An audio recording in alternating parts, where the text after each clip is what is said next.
kami itu yang agak kesulitan kalau misalnya banyak orang-orang yang menolak untuk vaksin. Jadi pada saat screening awal kan ada screening ya, menolak. Jadi kebanyakan yang dengan alasan macam-macam sekali.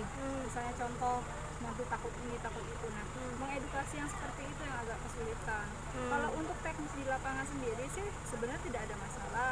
Kalau untuk penyuntikan juga tidak ada masalah. Cuman yang permasalahan itu permasalahan screening, kadang banyak penolakan ya. Nah, terus yang kedua juga yang bermasalah itu adalah mengenai tentang ini aplikasi. Jadi aplikasi itu kan menggunakan aplikasi Picker.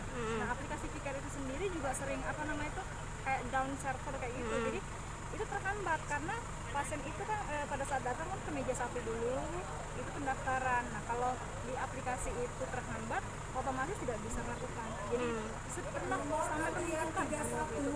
Karena satu hari itu terjadi permasalahan. Siap. Paling ini sih dari masalahnya. Kan ini lagi puncaknya vaksinasi dokter. Gimana sih menjaga istilahnya imunitas kita sendiri gitu untuk biar juga tetap sehat gitu. Kalau tipsnya gimana sih kalau dari dokter sendiri? Kalau dari kami sendiri sebenarnya tetap ya protokol kesehatan 3M, menjaga jarak, menggunakan masker dan mencuci tangan jangan lupa.